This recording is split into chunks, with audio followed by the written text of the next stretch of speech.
Hey everyone, I'm Amy Skinner. I've got my friend Josh Nichol, who I used to call Josh Nichols, and I've corrected that because his name is up there, so I won't get it wrong now.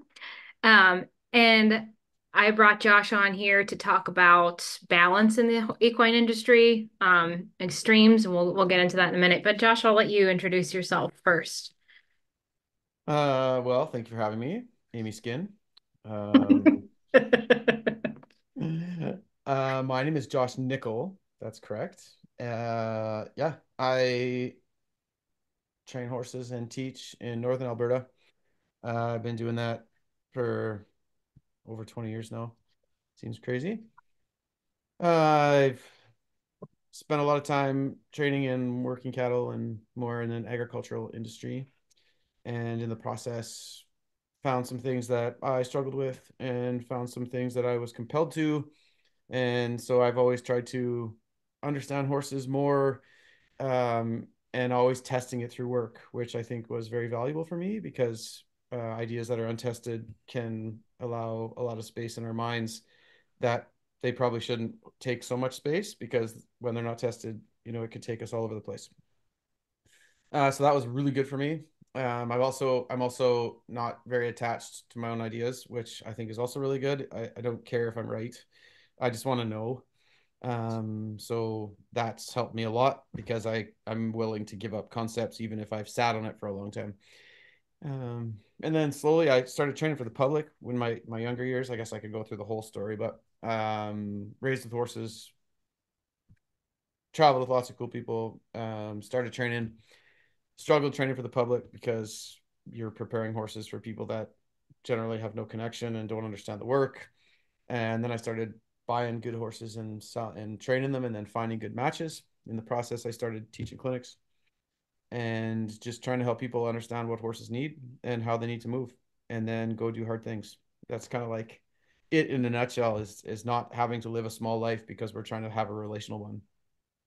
So the idea of relational horsemanship is actually what does it mean to be in relationship, not necessarily the and not leaving it out, but just kind of being close and spending lots of kind of close time with our horses. But what does it mean to be in a relationship with our muscles, with doing hard things, with equipment, with leadership? What does all this stuff actually mean to the horse, and what allows them to express that as an empowered state? That's like that to me is that's where the cookie crumbles, where you cut the cloth. Where does it produce empowerment? Does what I'm doing cause my horse to feel more comfortable going out into the world and living? That's what I want for my own personal growth. So I think that, if I have a concept that I exist within, but it's causing me to have a more narrow margin of life and it's causing me to, live smaller, not necessarily cool. But if it's causing me to go out there and be more confident and chase my dreams and that type of thing. So I'm trying to figure out what that means for horses and for myself. And yeah, just kind of trying to live it. And in the process of me doing that, I'm trying to share my journey. So not really, it's kind of, that's the way I look at it always. And I always say to people, if I'm doing the same thing next year, go find someone else. Yeah, that's one of the reasons that I wanted to chat with you is because when I met you at the Best Horse Practices Summit, you were very apparent to me as a balanced person. In other words, Mm, um you have a stance of, so I'll just put it frankly. When I met you, I was like, oh, here's some one of those gushy guys. Everything's all feelings. mm, But mm, immediately you became apparent to me as somebody with a level mind who mm, could produce some work with that. So that mm, was very appealing to me that you mm, have the interest in emotions and connection, but mm, it is useful utilitarian because I'm a mm, very utilitarian person, which ironically, I run the risk of becoming so limited that I no longer become utilitarian in my work. And right. so talking to you made it clear that I was getting very limited in my approach and Mm, it was mm, not becoming useful. And so that balance became so interesting to me. And again, mm, why I wanted to have you on, because you seem to have a very good, well-rounded approach where both, like you said, you have to be able to test it and you are working in an agrarian setting, which is mm, where being utilitarian is essential. Uh, mm, whereas I grew up watching ranch riding being very non-emotional, very mm, non-relationship. It was just get it done, get the bit, get the gear, get get your stuff so that the horse can do the job. The horse is kind of a tool, and you use it to Mhm. move cattle or whatever. So that was very interesting to me. Can you talk a little bit more about balancing emotion and connection with being able to get a job done in a setting, in a ranch setting? Yeah, for sure. Obviously, that comes with certain challenges. When you're hired on, you are not hired on to take a whole bunch of time. And that actually is where the whole concept of, really trying to push horses through stuff comes in, because the pressure is actually from, generally the pressures from breeders and ranch owners, and guys now have to confine what they do with horses to fit into those hierarchical structures. And, because you're just on the payroll. So then my shoot, like, I've traveled around to ranches all over North America and got to see lots of people, and at a young age got to see people doing it in a variety of ways. And that was super helpful to me, because I am in my own person, I'm a crazy balance between feely but also very scientific. Like, I have a science degree. I went to university for 6 years, and I have a quite uh well, it's a science degree with concentrations in biology, economics, and environmental studies. So my goal was to build a consulting business, but it just developed a scientist in my eye, which is pretty much all it did. Um, so then being able to balance those things, I want to see functional work, but I'm also drawn to how a horse feels. I care. Like, I can't dispose of how a horse feels. But then you also recognize, if you dispose of how a horse feels, you're actually putting tension in their body, which makes them less functional, which is what leans us to need submission. So now your horse doesn't feel safe. Well, now you need a submissive approach. But was that because the horse needed to be submissive, or was that because your approach caused the horse to feel anxious and then needed? So, anyways, these are the questions that rolled around in my mind. And what I found as I tested things is there's ways to prep horses to go out and do work, but then you have to live it in a certain way. Um, and I've been really thankful to work in the main ranch that I work at now, that I've worked at for over 20 years now, off and on. I've worked for them full time and off and on. They kind of give you the room to kind of play around. As long as you get the job done, they don't really care. So that doesn't mean I can take 5 hours to do something simple, but if you need to take a little extra time, you sure can. I've also found it's actually not that hard to find a balance. Like, you don't have to. So your horse worries about something, you don't have to spend 20 minutes and get them desensitized to it. You can help them soften a little bit to it and then move on. And I've actually found it makes it better, because now you're not so over prioritizing every little thing your horse worries about, but you're getting a little bit better, and then you move on, and then you get a little better and you move on. And pretty soon they start recognizing that what you're asking them to get better at, they can actually achieve. Yeah. So it becomes digestible chunks of leadership, rather than, when we don't have anything to do, it makes all of these big things huge issues, because it's all we do. We're just focusing on those things. But the balance of having a job actually causes a horse to have something to do, gives them an attention, gives them purpose to bend and purpose to stop and back, and, all of these things. And when you just balance it just a little bit with stuff, like softening and releasing, I've just found actually more success in it. So I think there's this really cool streamline, if you can find the middle, where the job and the leadership blend really well together, and it's really a neat marriage. Yeah, that's really neat. And again, that balance is so fascinating to me because in my training career, in the beginning, I started a lot of colts and I was on a 30-day cycle with most of them because Mm-hmm. that's about what the client is going to pay for. That was just Mm-hmm. kind of the way the industry was, especially Mm-hmm. 10 years ago. So my priority was getting it done, getting them rolled out, getting it done. And how they feel was, I don't like to admit it to myself, but how they felt was less of a priority because I Sure. just couldn't afford for it to be. Yep. And then you roll them out, you go on and on and on. And then after that, I became so dissatisfied with how that felt to me that I went to Mm-hmm. the other extreme, which is that I'm going Mm-hmm. to spend a year and 10,000 days preparing them for every little thing that comes Mm-hmm. up. And it wasn't until we started talking at the summit that I realized that I need to test my work way Mm-hmm. more, Yeah. and putting them into jobs so that it's not just, okay, I'm glad you're happy in this little arena, Mm-hmm. but I can't take you out until the trail. And if you saw a cow, you would die, right? Right. So that balance of preparing and testing is now something, thanks to you, that I think about a lot more. Mm-hmm. That's Uh, awesome. but how do we keep ourselves from getting, I mean, you have an inquisitive mind. So I think that's why you're so drawn to experimenting Mm-hmm. and being interested in proving, right? How do the average person like me, how do we balance ourselves so that we don't get drawn too much into our own particular desires? I think there's a little balance in that. 'Cause I think when you get into an idea, your mind has to focus on it a bit, and then people do dive because generally people don't understand themselves enough. And I think that's this challenge is it's like you got to recognize what kind of person you are. Some people are, I say some people are 10,000 RPM people. Like Yeah, whatever the one thing they do, they're dumping 10,000 RPM at it and it's going to go hard and they're going to dive in. And that does create extremes. So I think understanding yourself, just a little bit of how you are going to deal with something, it's important.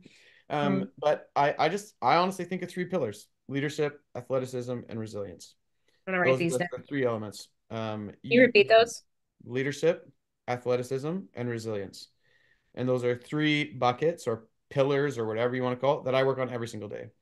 Now, your resilience might be that you just stop walking to the barn the same way. Like go around the barn. Just change things up so you and your horse are not living in a consistent pattern. I think one of the biggest problems for most people is the consistency of their life with their horses. They just do the same thing all the time. And then our brains love that because your brain wants a pattern. It wants to know how to deal, whether that's good or bad. We just want those patterns. And then horses get into those routines. And then there's kind of this thought about leadership. And we live in a very we might say enlightened world around being in relationship with horses. Um, but if and this is the reason for testing is that to kind of two parts to it. If our ideas are actually minimizing our horse's world, then is that actually relationship or is it just becoming small-minded? Ooh, that's a So good like one. my Yeah. horse can be okay, but are they now just small-minded because they can only be okay right here? That's not actually empowering. So I like the ideas of words like resilience and empowerment. Um, and then the next piece is that if you're working so hard at trying to get that base of leadership right, and your athleticism. And those are the two pieces I see that the industry is so pushing is leadership and athleticism. So you see lots of work on how a horse moves and empowering that. And it feels so good to do that. And I'm not disdaining it. I'm not at all disdaining it. But if you don't balance it with resilience, now you are minimizing because pushing a horse or asking a horse to go out into the world pushes on your capacity to meet their needs. And the thing about needs and movement is that when a horse feels their needs unmet, now their body tenses. Yeah. So now they can't use their body. So you can't separate movement and needs. Like they blend synergistically. But by asking them to do harder things and then being able to meet needs while we do harder things, now you begin to build self-carriage of mindset. And self-carriage of mindset is what allows to retain availability of the body. So like Yeah. the body can stay available only when needs can be met under pressure. So that kind Yeah. of talks about the whole pressure piece for me, which I look at in a weird way, but it's like do you want me to get on that? Yeah, before you do that, I'm just going to say that I'm probably not unsimilar from a lot of people in that I struggle with I'm either doing a job and I can do it really well, I can focus on the job, or I'm working on the way the horse moves and I can do that. But if I have to do a job and move well, then I really Mm-hmm. struggle. Mm-hmm. Yeah, and I think people need to stop shying away from the messiness of it. Yeah. Like Yeah, I think yeah. go ahead, sorry. I was gonna say I think people want everything just to be so right, and well, and I honestly see it in social media. It's actually really hard because you feel like if you're not if I had a picture one time where my hand was a little bit higher, and I had Mhm. someone actually message me about how they wouldn't be able to stay friends with me because of my position. It was like it's just crazy, but it just shows Yeah. what social media does about imperfection. It's like if you're not even just holding things just right, which actually restricts people from resilience because now you can't take any risks. You can't ask your horse to do, which actually makes smaller minded horses. Now you leave the property and your horse is freaking out, but you can't help them because it might not look just right. So it's like a real confining state. So for Do you me, I'm remember just like, I don't even care.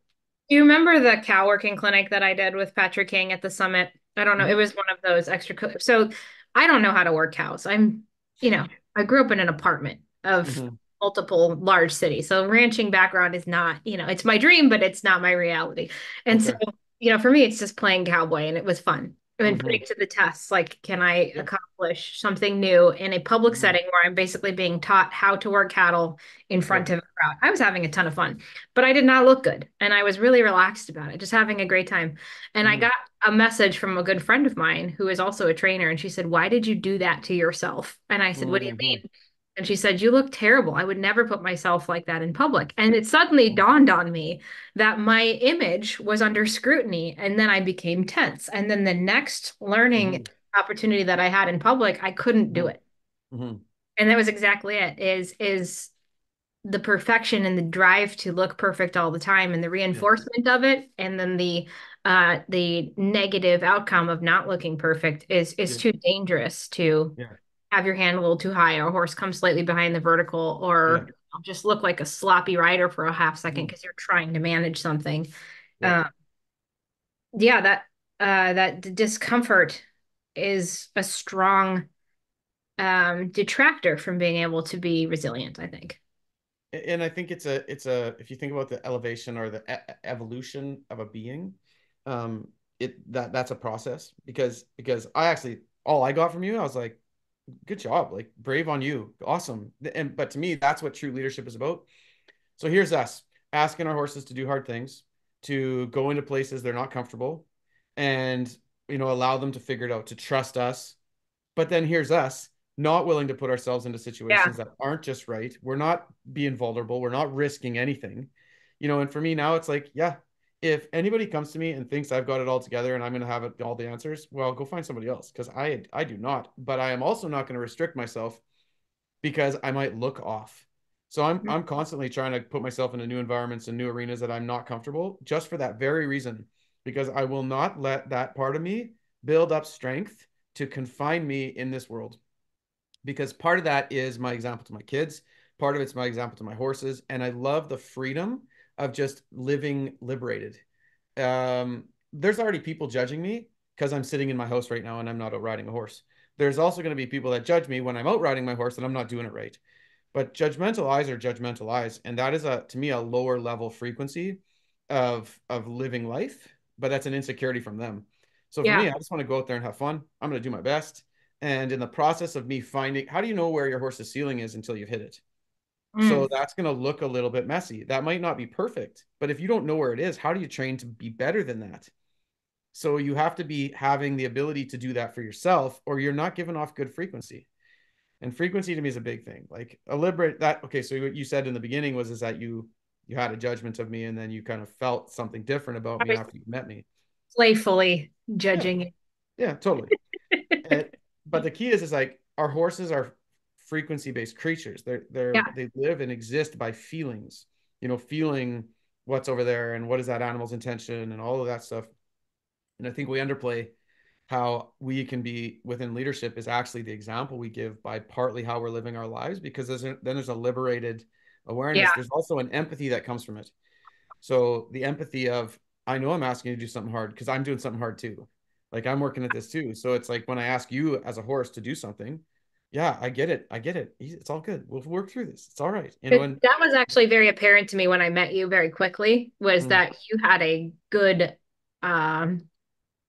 I don't know what other word to use, but energy. It was a mm, very safe feeling energy. mm, And that is only, I think, accomplishable when you are living the things that mm, you're saying, right? That if mm, you're asking the horse to perform something a little outside of their comfort zone, you mm, can ask that and feel safe in doing that because the mm, person who's asking you uh, is is empathetic. They understand the way that that feels, and that you're mm, also sharing that it is a safe thing to do. And that's so rare. But yeah. like you're saying, in order to be a safe person, you have to do unsafe things yourself, which is wild, Well, right? it's totally true. It's actually liberating when you kind of get into it, because then it's like I don't have to look perfect because that's not what it's about. It also Yeah. makes us better teachers and mentors because so we're like sitting up on our high horse trying to talk to people about working through their troubles and their pains and making changes, but we're just not doing anything. Like we're not doing it ourselves. Well, it's doing it that creates the empathy to support others to do the same. Yeah, And if there that's isn't an simple. empathy is actually the gateway that when you speak to someone and you're with somebody, when there is no empathy, they know the work mentally, not innately. They know it in their heads, but they're not existing in it. Because empathy's like, I feel you right now because I know it. I know what you're walking in and I'm with you. Like I got you. Let me guide you now because I've been there. But when it's like, oh, you're screwing that up, like, Yeah. it's here. It's not here. Yeah, the fear of failure and the fear of looking bad is so crippling for so many people that having a teacher like you that could understand failure, live failure, and survive Mm. it publicly, I think would be a game changer for most people. But that's such a tricky place to be because if you show failure in public, you're going to get lambasted, right? And there's so Only many, by those that can't see. It's a very small percentage. It's no different. All of the people, the ones that are like the trolls on the internet, yeah, the people out there that are really claiming, oh, look at that, look at this. It's actually small. They're loud, but their effect is very, very small.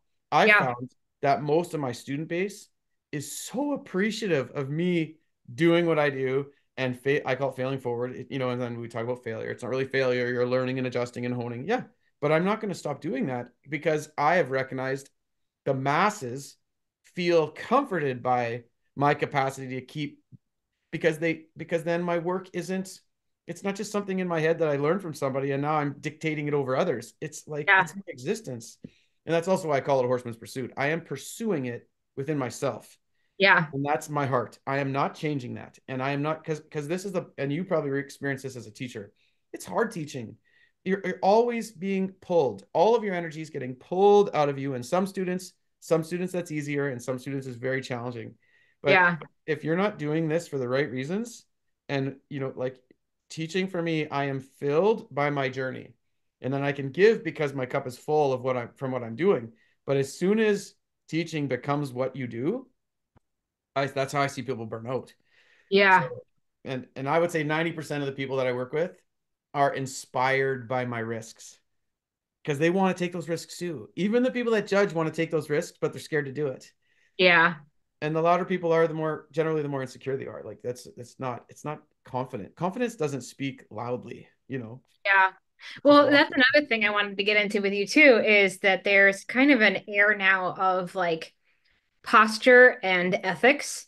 Like if you are an ethical person, your horse must be in a perfect posture. So it Yeah. displays this like perfection Mm. and it's attached to being ethical. And so if you put a picture of yourself up where horse is slightly behind the vertical for a second, now you're in the unethical category, right? Which is totally bogus. As you and Yeah. I both know, developing a horse is a messy process.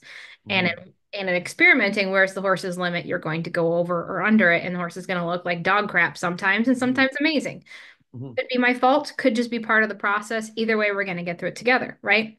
Right. But now that the public, I think, has started to see good posture with ethics, there is a very severe deficit in the public side of teachers who are willing to teach them realistically how to Mm. get through these realistic moments because Mm. the messes are failing. The bad posture is an ethical failing, right? Now that we have those attachments, everybody is so Mm. scared of moving through that stuff. And a teacher who could show them, like, yeah, sometimes the horse is going to go above or below the vertical for a second, and Mm. here's how you move through that. Um, I don't really know what my question is, but I think that that's a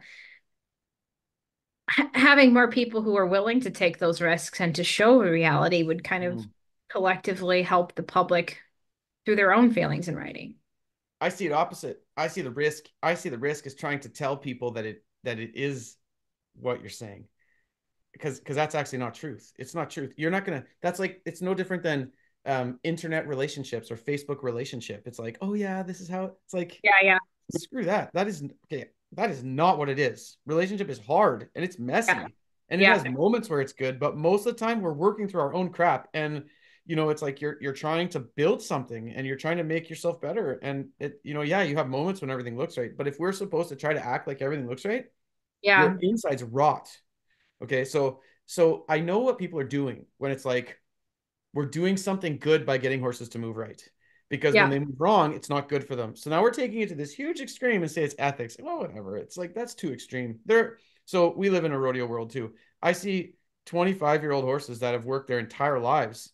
And yeah, they're a bit stiff, and so am I, but they're yeah, happy and they're having a yeah, great time. So the more the more you, so here's the other side of it. So now you want to talk about ethics as in getting the horses to move right, but now you're picking on almost every detail about how they move. So this Yeah. becomes a very critical lifestyle, and so Yeah. it's like, okay, but there's always risk for leadership, athleticism, and resilience. There's ethical risk. Okay, if you want to say ethical. And what I say is our horses ethics to me is about empowerment and liberation. It's not about doing it exactly right in this small moment. Yeah. It's about building fruit. Like, are these trees bearing fruit that make the horse feel stronger, more empowered, more confident in their bodies? So that ends up being a bit of a wave in the curve, so to speak, as you navigate through that. Um, so meeting horses' needs and having leadership, that's amazing. That's an ethic. It's like it's our job to meet their needs. But if you're not challenging your edges, Yeah. then, and I see this for so many people, their horses are calm and they have beautiful moments at home, but they can't leave their driveway. Yeah. Is this ethical? Is that Yeah. is that ethical? You know what I'm saying? I grew up with like a very religious community where it's almost fanatical that like if Mm-hmm. somebody's drinking coffee, they are a bad person. If they have a Mm-hmm. tattoo, they're a Mm-hmm. bad person. Mm-hmm. And when I was growing up, I remember meeting the first person I met who was smoking a cigarette in a public park. My mind was like bad person, right? Mm-hmm. And then I chatted with him because my sister wanted to tell him he was going to die from smoking. And he lit up his face because two children had come to talk to him. He's the friendliest, nicest guy. Mm. And it threw me for a loop because I was probably six Right. years old or something. I'm like, how come he was so nice? He was smoking a cigarette. He must be evil. But he was Yeah. so Yeah. nice, right? Mm-hmm. And it kind of threw me for a loop that like people can be complicated. Mm-hmm. They can be very, and then the religious fanaticism is actually the greater sin than Mm-hmm. the thing. So now in the postural world, what is happening is that same religious fanaticism where always pull high, never pull high, neck low, neck Mm-hmm. high. Mm-hmm. And the people get on these bandwagons and they go around with this negative and judgmental view of who is doing horrible things to their horses and how. Mm-hmm. And like you said, it's that it's a low energy that reduces your world. It just makes your world smaller and smaller. And the Mm-hmm. people that I know that are the most educated, like yourself, have a much broader view and a much greater comfort level with ugliness. Mm-hmm. Much greater. Yeah. Yeah. I just think it's just because you get comfortable with the truth. Like, Yeah. and that's what it is. I don't care when you get it down to the universal scope of life. It really comes down to, yes, do we need these refined understandings? Of course we do. But there's the reality is are these refined understandings allowing us to move through the messiness of life with empowerment? Yeah. So that's what those skills should be doing is they shouldn't be narrowing our lives. They should be expanding them. So if that work is causing us to be more liberated and be more expanded, oh, now we're kicking ass. Like that's really what it's about. But if these ideas are restricting us and narrowing us from building relationships with people and shunning people and getting, like we're missing the universal point again. Yeah. The idea is of building relationships and understanding, building relationships with the body, with empowerment, with resilience, with leadership. All of these things should bless everything else. Yeah. So I talk about something called the pro con insight. It's like everything has a pro and a con. It doesn't Yeah. matter what it is. Like it all has a pro and a con. And while you're focusing on the pro of one thing, you're so this is what people will generally do is when they're doing something that they really like and they'll focus on the pro of it and then we'll look at someone else and we'll focus on their con. Oh yeah. And they're focusing, that other person is focusing on their pro, but they're looking at our con. So Yeah. it's actually right fighting. They're both right. So there's no Yeah. winner. The only way good conversations work out is when we can say, here's my pro, here's my con. I can eat that. What I'm doing Yeah. right now, working on this movement and getting my horse right. Yep, I might not be focusing on resilience right now. My horse might not be getting out, and I recognize that that's going to be a bit of a con, but I'm working on this. And then someone else, and you see this in the cowboy world all the time. They look down on arena riders because it's like, oh, those horses, yeah, they dance around the arena, but you can't. They're not useful. You can't do anything with them. Okay, they're talking about their pro, but Yeah. also maybe their horses could move better. That would maybe let them last longer and stay more sound. But dang, if I had to go out and do a job, I would 100% pick one of their horses over an arena horse because you can move nice, but you can't do anything with it. So Right. the application of being able to in any one moment just be able to look at my pro and my con has been really valuable because it allows you to assess your moment. So if you take those three pillars, leadership, athleticism, and resilience, and you try to work on athleticism, but your horse is freaking out, well, you need to work on athleticism or leadership. Once your horse is calm, yes, develop their movement, but then test it, get outside. And if you can just I always think about just circling those pillars all the time, all the time. And that really is going to cause you to expose yourself. But is it exposing yourself or is it just deepening your capacity to be empowered? Mm. If you can't go find your own holes, you're going to either do one of two things. You're going to have someone else will help you see them, which is sometimes hard. Um, or it's going to narrow you through your insecurity. Like, I don't want to see them. I want to stay away from them. And that's what like the judgment thing is that it's like there's this whole mindset around not being able to just look at them. Like if someone tells me like I'm not um, another piece for me is someone has to be doing more than me to give me information. Yeah. Like I'm big. I don't take insider information from people that are doing less than me. Yeah. But I'm super happy when people are doing more than me. Oh my goodness, I am going to sit and drink. Like I want to take it in. Yeah. And most of the people that are super critical they're generally doing less. Yeah. So your pro and con thing is really cool, and that brings me to something I really wanted to chat with you about, which is gear.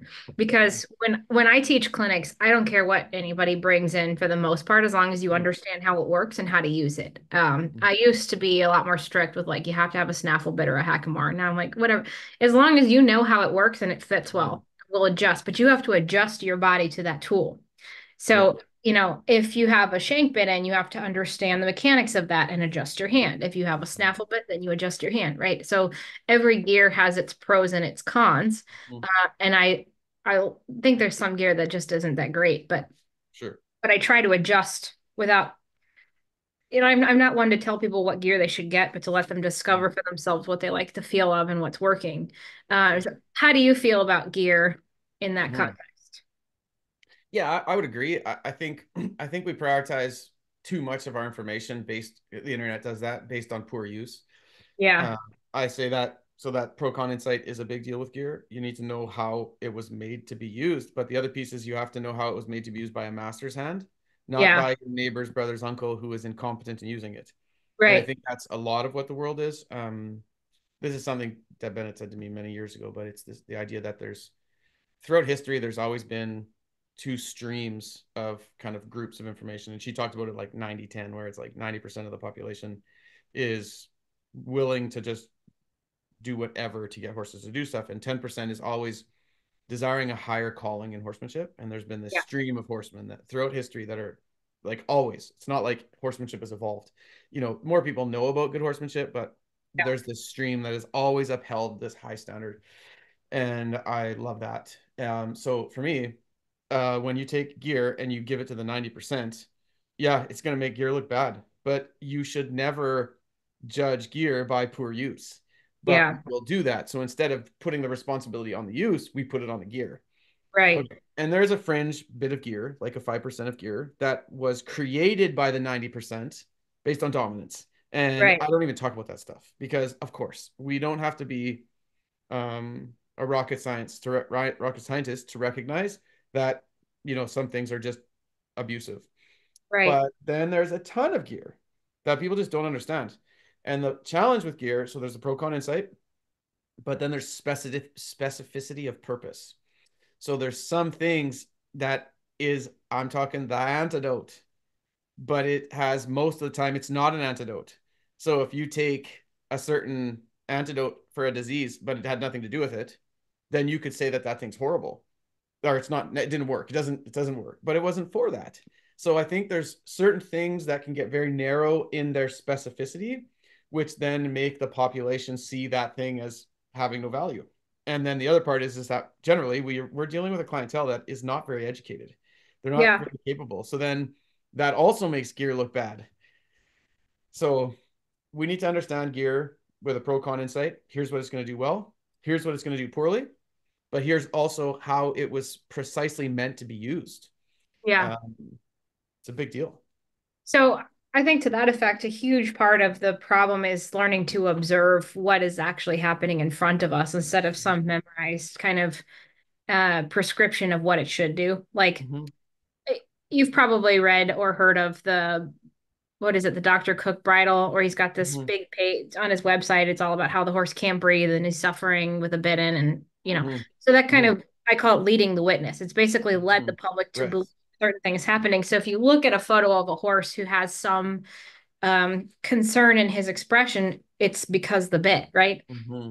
And something that's come up for me a lot in my teaching is nose bands and how they've become completely Hmm. demonized Hmm. because some people do overcrank the nose band so that the horse Hmm. can't breathe or work their jaw. Hmm. And so in a lot of the work that I do, I have a lot of people who are petrified of closing the cavesson down so that it Hmm. doesn't become too tight. But now this cavesson's banging up and down on their nose and sliding around and in their eye, right? Right. And they're like, well, Right. I don't want to stress him by tightening the noseband. And I'm like, Hmm. well, because you haven't tightened the noseband, now it's Hmm. in his eyeball and it is stressing him. You know Right. what I mean? So like Hmm. we have to actually observe what is happening in front of Hmm. us. That Hmm. yes, the jaw is free to move now, but Hmm. unfortunately, you've banged on his face with the cavesson so much that he tightened his jaw back up anyway. That's right. So there's nuance and there's a observation, and then there's some balance to gear that Hmm. we have to take into perspective. Totally. Yeah, 100%. I think that I like to think of it as what's behind the master's hand. Like how would a master use that piece of equipment? You Mm. know, and I think generally people's first response, and this is just a knee-jerk reaction, and it often comes because people being emotionally led will often be extreme. So Mm. anybody who's emotionally led by, wow, look at how upset this horse is, and look at this problem, and therefore you shouldn't do this, you should do that. Well, the problem is this is the scientist in me. You have no control when you look like there's no control element in a test when you just see a horse bothered. Like Yeah, that could be because he's being ridden poorly. It could be because he just got put into a herd and he's getting chased all over his, like his saddle might not fit. There's so many reasons why a horse could be struggling, but mostly how they're handled. And yeah, I just, working on as many different places as I've had, I've watched people use the craziest gear and have the best relationships. And I've also watched people just torture their horses in a halter. Like it doesn't gear in the end is not the thing we should be losing sleep over. yeah, We should be learning from the master how that piece of equipment should be applied. Recognize if we're at a place where we can use that, and that's what I do with people in clinics. Like, I honestly don't care either what they come in with, but what I'll do is I'll educate them on what that thing was for and where it fits into the system of training. And then the yeah, question is, am I there? Because a lot of people, shoot, you just go to a tack shop and it's like a buffet of yeah, unknown knowledge, right? You just like, oh, I think this will work, or this person told me this, and but we don't know how to use it. So that's always the thing. It's like, okay, where does that fit in the training scale? Where are you? And then are you in a place where the questions you need to be asking are utilized by that piece of equipment? And if it is, awesome. If it's not, then we make an adjustment. But I would always try to get people working with what they've got first, yeah. if we can. Horses are already expensive enough. This is where I get kind of my feathers ruffled with the biomechanics studies that people use to prove black and white thinking. Like Yeah, yeah. pull must always be high, or the neck must Mm-hmm. always be at this level, or this is the Mm-hmm. only way. Because I remember this study that I saw on bits and how they affected hind leg mobility. And the study was of a horse who was deceased on the Mm-hmm. ground. And there was at least 10 people gathered around. And there were two people in the front with a bit in this deceased horse's mouth. And they would depress the bit downward on his tongue while somebody in the back, a couple people, were trying to move the hind limb. And the study was supposed to prove that when you push the bit into the horse's mouth, the hind limb will not work. Mm-hmm. It doesn't have the same amount of range of motion. Well, the problem here is that you have two people pulling the bit downward at an angle that it would never be in motion with a rider's hand. Mm-hmm. The horse is dead, so he's not actually moving. And third, Mm-hmm. like there is no timing, there's no feel, there's no connection to the bit, and the deceased horse had no education while it was dead on how the bit should apply. So these are the studies that we're looking at to prove or disprove our camps, right? Is so look at, Mm-hmm. I took a horse's neck, just the neck, and I showed that when you lower the neck, all of the vertebrae became close together. So we completely eliminate the rider's tact, the feel, the Mm-hmm. fact that he's alive and in motion, the fact that he has a Right. thinking mind that can respond in real time. Mm-hmm. And so it becomes very emotionally led, right? Like you look at that, you're like, oh, I could never do that to my horse, right? Mm-hmm. And Right. so Right. the emotional and black and white thinking leads us to completely missing out on finding the truth, like you said. Like I Yeah. want to prove or disprove, but there's so many variables, that we have to be Well, working. yeah, I talk about this a lot more often, and it comes down to how I teach posture, and I can get into that if you like. But what is happening in the culture is we're developing the professional amateur. And professional amateurs are ones that get so soapboxed on Yeah. ideas, and we build pillars off of concepts and ideas and emotional basis points, but we don't understand the way of developing horses, the way, just this way of kind of deepening the art and having, because truly, people that need to get much more concerned with their philosophical approach to life and not those details. Because if you take details without a good philosophy, you're gonna run yourself into the ditch. And so then maybe it'll work for one thing. And I think the challenge for trainers is that we people come to us, and people trainers are often, and clinicians are pressured by what people bring them. I have this challenge and I'm coming to you and I'm going to give you money and you're going to help me fix it. Okay, I'm going to help you fix your problem. And so then the question is we actually deepen their amateurness when we give them a fish. Like, Mm, we give them that fish because that's what they want. They're like, I just need to eat right now. I need the answer to this problem. It's in riding posture where it's like, okay, get your shoulder back, put your elbow here. Like, how can I make you look like the person on the wall? So now it's yeah. like, if you do everything I say, you'll have the feel that master has. Mm, It's like no chance.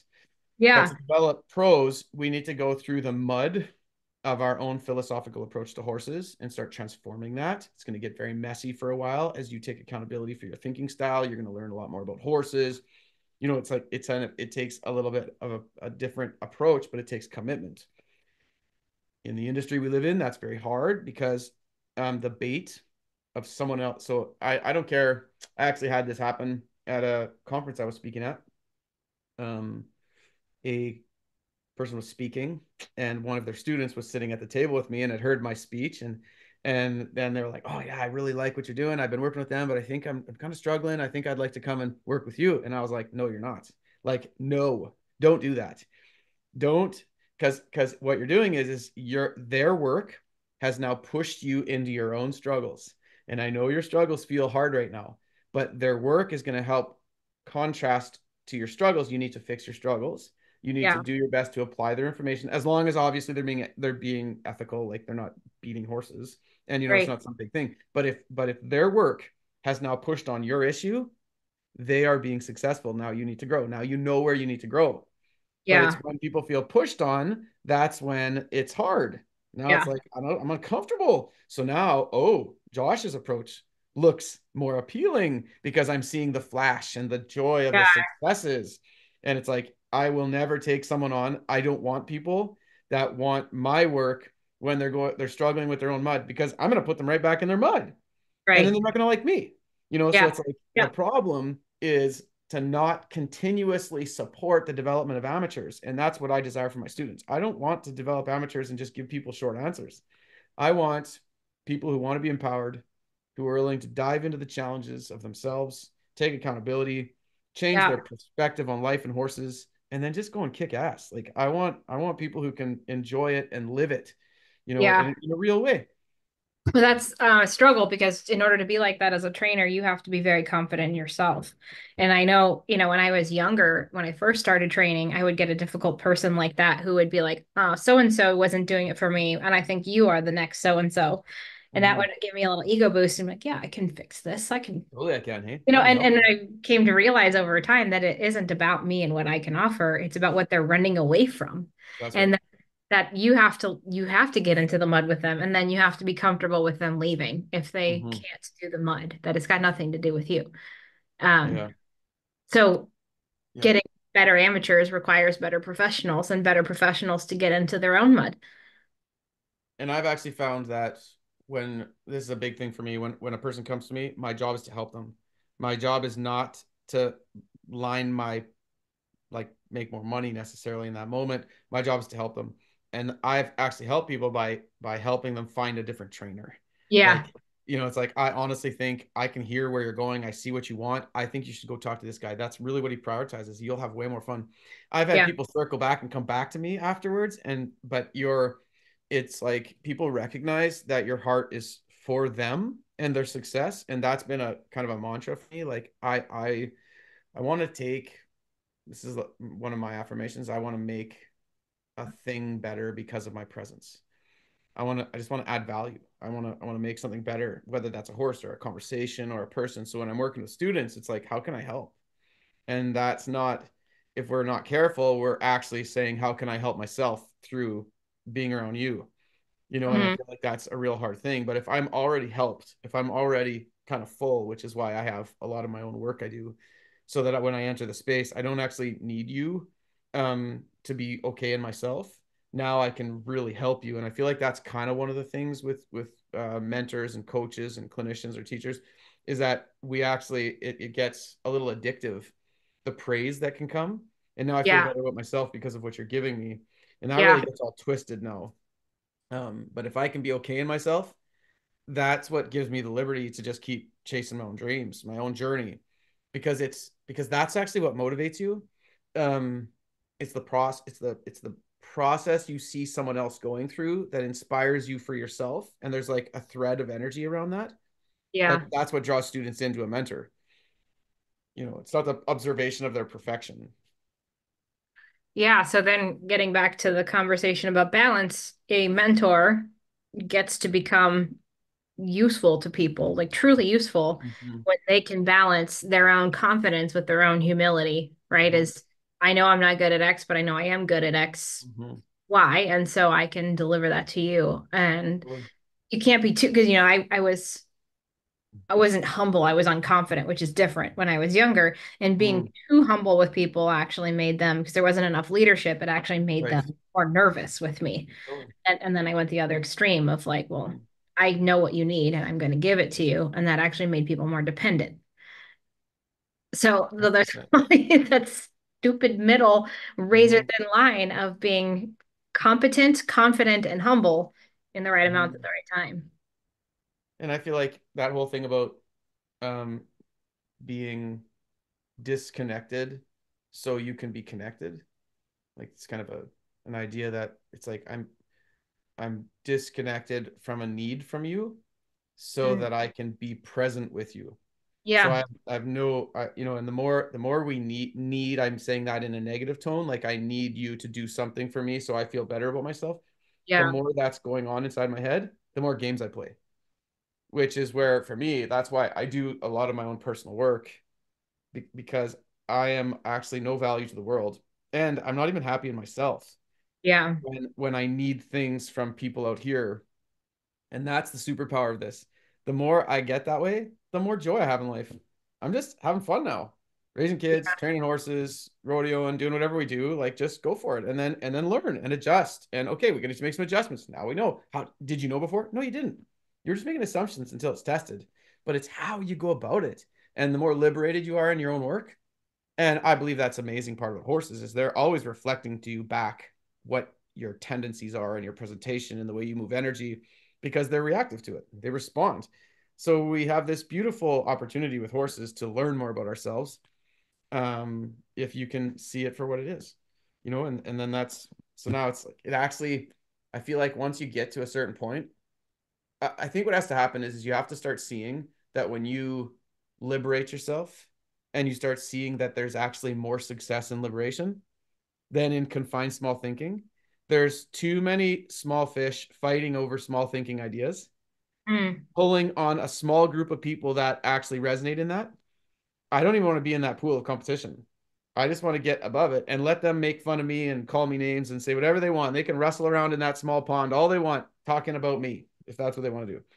And I'm just going to be up here and maybe not up like above. I'm just saying on a different frequency, yeah.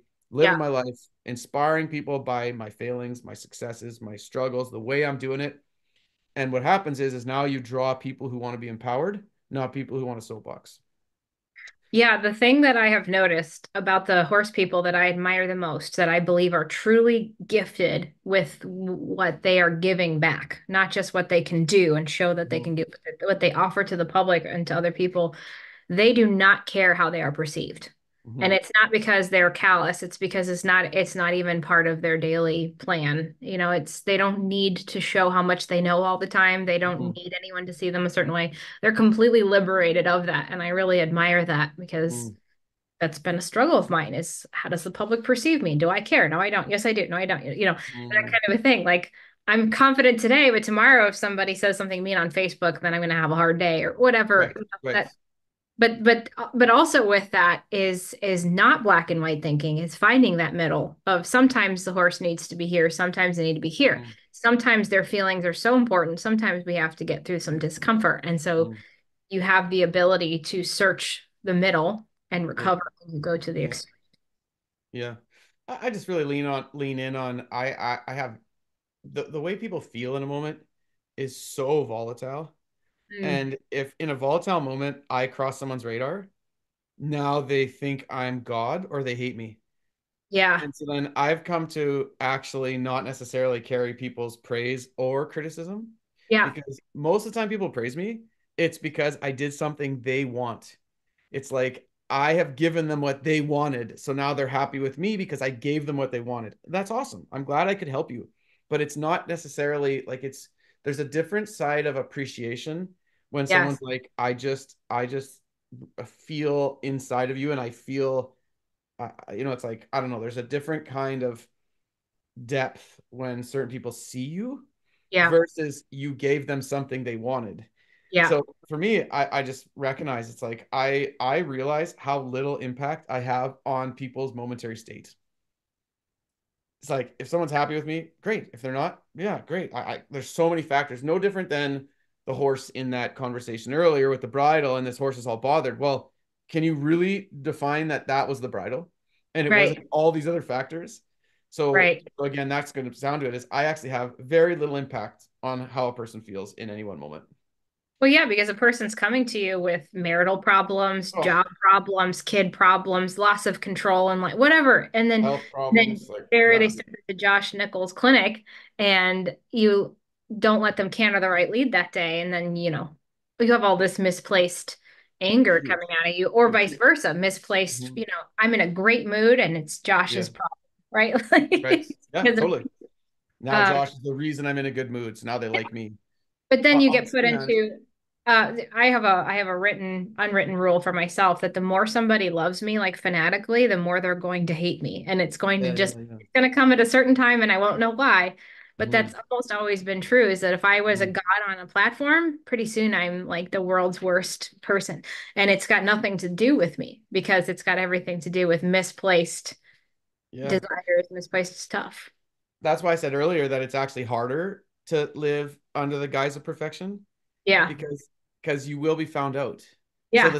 the stress of that, Yeah. trying to retain a perfect look when it's actually unrealistic, and that's where Yeah. it's for me. It's like I'm not even going to try to live there. I actually am freer because I'm Yeah. not trying to live there than a person who's trying to live there, recognizing the tension of now not being seen Yeah. when it's all that small pond mentality again. Nobody's perfect. Everybody's going to be messy. It's not going to like we learn by how we handle mess. We Yeah. grow by you need the mess. You need things to not be right. There is not a wise person on this earth. Okay. No, there is not a wise person on this earth that hasn't been drugged through the mud.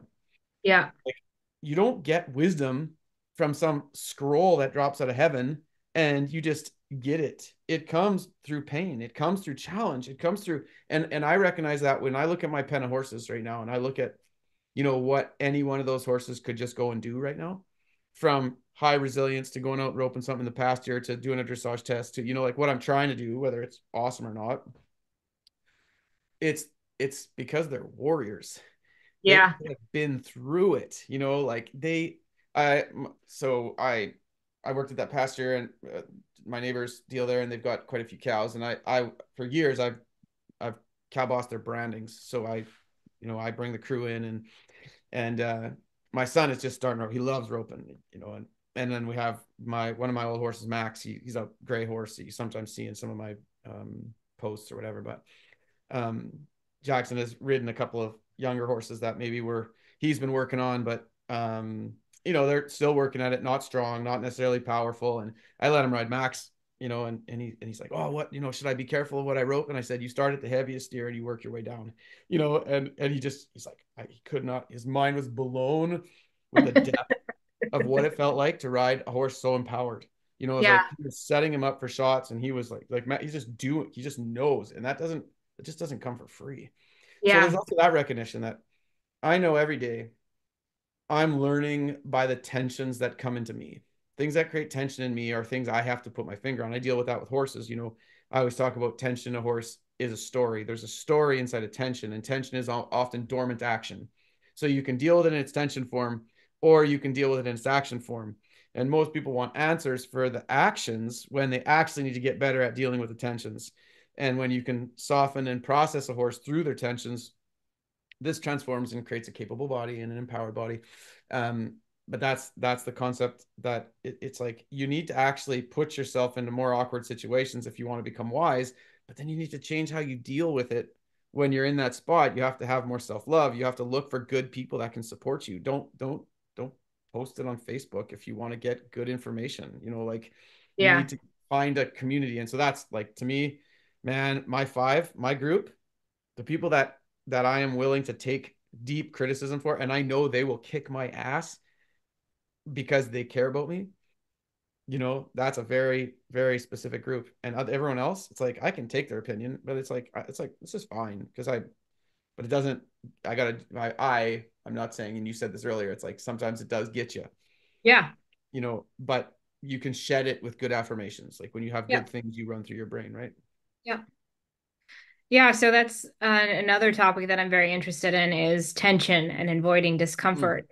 Is in our efforts to make a horse feel good, if we avoid tension, we can really increase their discomfort. But if mm, we put too much tension on them, then we increase their discomfort. So we have to be able to walk that line. And I mm, think, like you said, it really comes down to being comfortable with ourselves and failing. mm. Yeah, and I think changing our view on tension and pressure, like, so kind of talked about maybe jumping into But pressure, is kind of a good opportunity. But so tension is the code within a horse that tells you about their mindset. It tells you about their past. It gives you a sense of experience of who they are. Pressure will illuminate the story. And it's like anybody. I always say this. You want to know what someone's made of? Pressure them. yeah. Like, see how they handle pressure. And my horses are the same. Like, so when I use pressure with horses, there's a basic kind of concept around pressure, and then the R positive, R negative. That's where that kind of battle comes in. But that's all about getting horses to do things. So R positive, obviously, they're going to give something. R negative is going to take a pressure away. But it's about getting a horse to go from A to B. Like, I'm going to get my horse to load in a trailer. I'm going to get them to lift up a foot. It's about product. What I look at pressure as is actually empowerment of a need that Mm, they have to understand how to process. Like, how do I process this within my being? So helping horses, so I will talk a lot about the two relational controls that horses need to pressure. Is when a pressure is applied, they need to know that they can control a pressure by mentally connecting with you, mm, and then also by softening tension. So when they can feel pressure and actually let go of things rather than build up more tension, you're now building a relational philosophy rather than a predatorial philosophy. So mhm. it's kind of getting a little bit thick there, but most of the time when we apply pressure, horses get scared and nervous. That's why people think it's bad. Yeah. But that's because the horse is still existing in a predatorial system. Hmm. But in a relational system, which is kind of the herd, like they want to be together, their minds are already together, they have a great desire for each other, and they soften to each other. Like, they're gonna have good conversations, and somebody's gonna soften, and the one with the most confidence is gonna lead. So I don't look at herds like hierarchy or dominance. It's like the one that's most confident is going to end up creating a softness in everybody else. And that's so that when the wolves come out of the trees, that one's going to lead and everybody's going to follow. So it's actually about developing a knowledge of how the horses work within pressure. And every time I use pressure, I have an opportunity to use it more predatorily or more relationally. And if I Yeah. use it more relationally, I empower my horses to feel like we can be in relationship and connect. Like, Yeah. it's like we can figure this out together. But if anybody, a person or a horse, takes pressure predatorily, they will run, defend, guard. If we take it relationally, it's like, how can I go into this and solve it? So it actually becomes a problem solving creature rather than a prey. And that's the biggest premise to training is that you helped meet the pressure needs. So I talk about needs, mind, space, and pressure. And the meeting a horse's pressure need is not by not using it, but it's by reforming inside of them how they process the world that pressures them. How do I handle the world? So it's like street skills for our kids. And I Hmm. say this all the time. Like training horses is just like raising kids. You are not trying to take the challenges away from them. You're trying to mentor them to handle those challenges in a way that build deeper relationships. Yeah, it's kind of like massage is the analogy I always use is you can hit on a sore spot and bear down on it and cause it to spasm, or you Mhm. can work it Yeah, out. yeah, yeah, And you basically are teaching the body how to respond to that pressure. But if you totally. never pressure it, it will never Hmm. be relieved. And so you Hmm. you have some tact, you have some balance, Hmm. but a lot of it is what you're teaching the body to do about pressure. Hmm. Is you can either avoid it Totally. and tense up, or you can soften to it. And a lot of it is the approach. The other part is Hmm. the training circles that we're in. So when a lot of people say their horse, I get this all the time in a clinic, my horse can't take pressure. You can't put pressure Hmm. on. And what Hmm. that means to me is that somebody put too much pressure on him and did not resolve it. And so now the Right. horse has built an escape route. Yeah. The Yep. muscles are going to spasm the minute you breathe Hmm. on it because that's what we Hmm. taught the horse. And the way through that is to work through pressure tactfully, Hmm. nuance, care. On recognizing that if pressure has been applied to a horse and when the pressure was applied, the horse tensing and running away was the answer to pressure. Now the horse Exactly. is seeing every pressure you apply as a predatory experience. So what they're saying is they're not saying my horse can't handle pressure. What we're really saying is my horse has learned to handle it by Yeah, seeing me as a predator. exactly. And so then it's actually about changing the lens of empowerment to, okay, well, what would happen if they were able to control it? Because I always say this, horses don't run from pressure. They just need to control it. Yeah. So figure out how you want to, what is your release to let them control it? Like Yeah. that's the thing they need to understand, right? Yeah, that's a great outlook. So to sum this all up, so we can wrap this up, because you said so many good things. I have like 3 pages of notes to think about. But to summarize, a good horse person is always changing their boundaries through what you say Mm, leadership, athleticism, and resilience. And you're always mhm, working between those three cornerstones. mhm, Because if you can be a good leader mhm, and be athletic and build your resilience, then you can kind of put your horse right in the right balance and yourself in the right balance. mhm. Well, yeah, exactly. Because balance, we end up prioritizing balance on a singular element, like balance in riding or Hmm. balance in, leadership. But to me, it's the movement between the three that creates empowered resilience to life. Like you need to know. So there's a certain confidence that comes in a horse. I see this. I always work on the idea of proprioceptive self carriage, and when you build proprioceptive self carriage, you put muscle around that. That's collection. And the way you know if your carriage work is building proprioception for me is how they handle, and this is extreme, but when I'm running across a field that has really bad terrain, chasing a calf that I have to rope, and seeing how they manage that. I just it was, I guess was in the spring now, but I had this little horse that I was really working, and this happened that we were moving a group of cows, and this one calf got out, and calves without cows are just like lost children. They have no guide, right? So they're just Yeah. running. So to keep things moving, you end up having to kind of go out there and rope them and settle them down and get them back in the herd. And I was on this horse that I hadn't, I'd been doing a bunch of leadership and athletic work, but I hadn't had him out too much, but I wasn't sure. And this was really bad terrain, but I just had, and that's kind of part of cowboy, and you got to kind of ask your horse to show up. And um, yeah, we cracked him out. He started following this calf, and the calf kind of dipped and turned and went through this low spot, and he somehow got through it. He stayed on his feet, came over this little hill, and then there was a roll of wire. He ended up jumping the roll of wire. I can do anything. Like it's just all happening. And it was like it was such a beautiful, that was an awesome experience where it all played out right. But it was like the proprioceptive balance was, he was getting it. Like he was starting to proprioceptively learn to pick me up, and I wasn't going to take his face away from it. So it's in resilience that you observe your leadership and your balance work. You Yeah. see, it's by asking those questions that it's going to show you how much they are. So it doesn't necessarily um, mean a lot to me when we're just picking one of those corners if the other three are not somehow being shown in that one corner. Yeah. You see, like they've got to, so that's, yeah, they've all got to blend together. And I that's think where you really see the depth. you said it perfectly that if you are balancing those three, then your horse's life should be expanded and your life Hmm. is expanded. You are Totally. dealing with greater and greater confidence in a broader arena, right? There's more Totally. things. So it should not lessen your role. And that's something I think we all have to be aware of and sharp to. Hmm. Because I've definitely In all ways. Yeah, I've definitely closed up my world and hyper focusing on one thing. And that's Hmm. one of the reasons why having a teacher and a mentor is so important to me because somebody from the outside can say, hey, snap out of it. You are Right. riding around in the arena over and over and over again. I'm going to puke if I watch you make one more left circle, you know? Right. Well, and how do our horses feel, right? Like Exactly. they're so good to us about that stuff, but I think that might, and they'll do it because they're good and because they kind of need to, but it's like, how much are they enjoying it? You know, it's Yeah, for sure. life is all about balance. Well, there's so many good things in here. I really appreciate your time and your perspective, and I'm going to definitely make notes on more things we can chat about in the future. Totally. I really appreciate it. Thanks so much for being here, Josh. Nichol, singular, not plural. Okay. Thank you, Amy Skin. I will chat anytime you want. That's great. Well, let's think of more topics to chat because this was so good. Thank you again. Awesome. You're I'll catch welcome. you Thank another you. time.